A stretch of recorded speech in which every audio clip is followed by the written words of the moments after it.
নগরীতে এক নাস্তিক ছিল। সে বলে বেড়াতো, আমি আল্লাহরে দেখি না তাই মানি না। কুফা নগরীর লোকজন বলে, আমাদের এক ইমাম আছেন নু'মান ইবনে সাবিত, ওনার সাথে বসলে তুমি আল্লাহরে দেখতে পাবা। সে বলে, তাই তাহলে তোমাদের ইমামকে ডাকো। সাইয়েদনা ইমাম আবু হানিফা টাইম দিলেন, এই জুমার দিন, আজকে জুমার দিন না, এই জুমার নামাজের পরে ঠিক ভর দুপুরে 2টায় সবাই আমরা একত্রিত হব। নাস্তিকও আসবে, সাইয়েদনা ইমাম আবু হানিফাও আসবে। জুমার সালাতের পরে লোকের বন্যা বয়ে গেল, বাঁধ ভাঙা জোয়ার, অনেক মানুষ। নাস্তিক এসেছে, লক্ষ লক্ষ লোক এসেছে, আসে নাই ইমাম আবু হানিফা। আসে না আধা ঘন্টা, 1 ঘন্টা, 2 ঘন্টা পরে আসছে।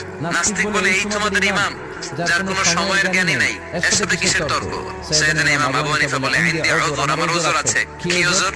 সাইয়েদনা ইমাম আবু হানিফা বলেন, আমি ঘর থেকে বের হয়ে আসার পথে একটা নদী পার হয়ে আসতে হয়। আজকে এসে দেখি নদীর মধ্যে কোনো মানুষ টানুষ নাই, নৌকা নাই, মাঝি নাই, কিছু নাই। তো হঠাৎ দেখলাম পাশে বিশাল বড় একটা গাছ। এই গাছটা এমনি এমনি 2 ভাগ হয়ে গেল। হঠাৎ গাছ থেকে এমনি এমনি লম্বা তক্তা হয়ে গেল। এমনি এমনি তক্তাগুলো জড়া